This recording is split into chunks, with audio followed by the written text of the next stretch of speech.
বালুরঘাট লোকসভা কেন্দ্রের তৃণমূল প্রার্থী তথা রাজ্যের ক্রেতা সুরক্ষা দপ্তরের মন্ত্রী বিপ্লব মিত্রের সমর্থনে গঙ্গারামপুর স্টেডিয়ামে সভা করলেন তৃণমূলের সর্বভারতীয় সাধারণ সম্পাদক অভিষেক বন্দ্যোপাধ্যায়। দুপুর ৩টা নাগাদ হেলিকপ্টারে চেপে কলকাতা থেকে গঙ্গারামপুর স্টেডিয়ামে আসেন তৃণমূলের সর্বভারতীয় সাধারণ সম্পাদক অভিষেক বন্দ্যোপাধ্যায়। এরপরই সভামঞ্চে উঠে বালুরঘাট লোকসভা কেন্দ্রের তৃণমূল প্রার্থী বিপ্লব মিত্র ও রায়গঞ্জ লোকসভা কেন্দ্রের তৃণমূল প্রার্থী কৃষ্ণ কল্যাণীর সমর্থনে ভোট প্রার্থনা করেন অভিষেক। এদিনের এই সভা থেকে কেন্দ্র সরকারের বিরুদ্ধে একাধিক অভিযোগ করেন অভিষেক বন্দ্যোপাধ্যায়। তিনি বলেন, বিধানসভায় বিজেপি হেরে যাওয়ার পরে বাংলার একাধিক প্রকল্পের টাকা বন্ধ করে রেখেছেন কেন্দ্রের বিজেপি সরকার, কিন্তু রাজ্য সরকার বঞ্চিত ১০০ দিনের কাজের টাকা গরিব মানুষদের হাতে তুলে দিয়েছেন। 2021-এ বিধানসভা নির্বাচনে হেরে যাওয়ার পরে এরা বাংলার আবাসের টাকা বন্ধ করে রেখেছে, ১০০ দিনের টাকা বন্ধ করে রেখেছে। আমি যখন নবজোয়ারের কর্মসূচি করতে এসছিলাম এই গঙ্গারামপুর স্টেডিয়ামে, আমি এক রাত ছিলাম। আমি কুশমন্ডি গেছি, আমি তপন গেছি, আমি গঙ্গারামপুরে এসছি, আমি বালুরঘাট গেছি। আমি সর্বত্র মায়েদের, দাদাদের, বৌদিদের, বন্ধুদের অনুরোধ করেছি যে আপনারা নিজেদের অধিকারকে সামনে রেখে ভোট দিন। আরে যাকে ইচ্ছা ভোট দিন। আমি তৃণমূলের হয়ে ভোট চাইতে আসিনি, আমি এসছি খালি আপনাদের দুটো কথা বলতে।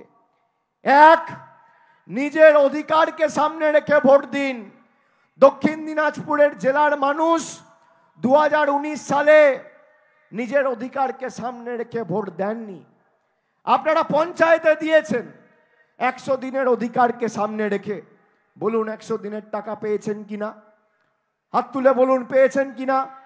মমতা ব্যানার্জির সরকার ফেব্রুয়ারি মাসের 29 তারিখের মধ্যে আপনাদের ব্যাংক অ্যাকাউন্টে সরাসরি ট্রান্সফার করে টাকা পাঠিয়ে দিয়েছে। বাংলা জুড়ে প্রায় 59 লক্ষ গরিব শ্রমিকদের ন্যায্য পাওনা 2 বছর ধরে তাদের যোগ্য পারিশ্রমিক কেন্দ্র সরকার আটকে রেখে দিয়েছিল। এবারের ভোটে নিজেদের অধিকারকে সামনে রেখে ভোট দিতে হবে। আমি কেন আপনাকে বলছি নিজের অধিকারকে সামনে রেখে ভোট দিতে? আপনার যাকে ইচ্ছা ভোট দিন। আপনি তৃণমূলকে ভোট দিন, আপনি বিজেপিকে ভোট দিন, আপনি সিপিএমকে ভোট দিন, আপনি কংগ্রেসকে ভোট দিন, আপনি নির্দলকে ভোট দিন। যাকে ইচ্ছা আপনি তাকে ভোট দিন, কেউ বারণ করবে না। খালি একটা অনুরোধ, নিজের অধিকারটাকে সামনে রেখে ভোটটা দেবেন। এরপরেই সভা থেকে বালুরঘাট লোকসভা কেন্দ্রের বিজেপি প্রার্থী তথা রাজ্য বিজেপি সভাপতি সুকান্ত মজুমদারকে চ্যালেঞ্জ ছুড়ে বলেন, কোথায় বিতর্কে অংশগ্রহণ করতে হবে জায়গা আপনি ঠিক করবেন, সঞ্চালনা করবে কে তাও আপনি ঠিক করবেন, রিপোর্ট কার্ড ও উন্নয়ন নিয়ে বিতর্ক হবে, হিম্মত থাকলে একসঙ্গে বসুন। আমি সুকান্ত বাবুকে বলবো, আপনার লোকসভা কেন্দ্রে এসে আরেকবার চ্যালেঞ্জটা ছুড়ে দিয়ে গেলাম। আপনি খালি আমাকে এক বেলার ব্যবধানে কোথায় তর্কে অংশগ্রহণ করতে চান আপনি জায়গা ঠিক করুন। আর টিভির পর্দায় যদি আসতে চান, সংবাদ মাধ্যমের চ্যানেল আপনি ঠিক করুন, সময় আপনি ঠিক করুন, সঞ্চালক আপনি ঠিক করুন। একদিকে আপনি থাকবেন, একদিকে আমি থাকব। 3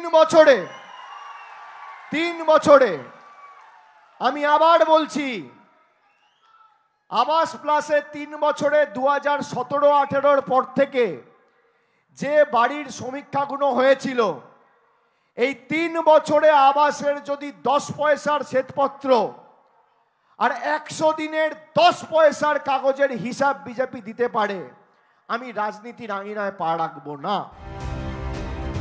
এই বিষয়ে বালুরঘাট লোকসভা কেন্দ্রের তৃণমূল প্রার্থী বিপ্লব মিত্র জানিয়েছেন, আমি খালি একটা ইনসিডেন্টের কথা বলেছি।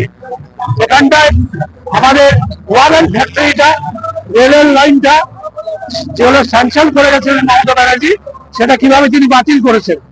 আর মমতা ব্যানার্জি আর আমাদের নেতা অভিষেক ব্যানার্জি সেটা কিন্তু পরিষ্কার ভাবে দেখিয়ে দিলেন যে কিভাবে শুধু আমাদের বালুরঘাট লোকসভা কেন্দ্রের মানুষের ক্ষতি করেছেন তা নয়, বেকার ছেলে মেয়েদের রুটি রোজগার কেটে নিয়েছেন তা নয়, বাংলার সমস্ত স্তরের গরিব মেহনতি মানুষ যারা প্রতিদিন না খাটলে ভাত হয় না তাদের সংসারে, সেই মানুষগুলো 100 দিনের কাজ করার পরে সেই মানুষগুলোর টাকাটা যে আটকে রেখেছেন, এবং তিনি যে উদ্যোগ নিয়ে এই আটকে রাখার পিছনে আছেন, খুব গর্ব করে তিনি নিজেই সেটা মিডিয়ার সামনে বলেছেন।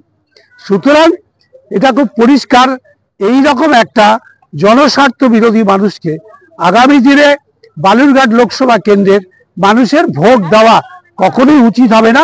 এটাই আমাদের নেতা, আমাদের অভিষেক ব্যানার্জি কথাগুলো মানুষের সামনে তুলে ধরে চলে গেলেন।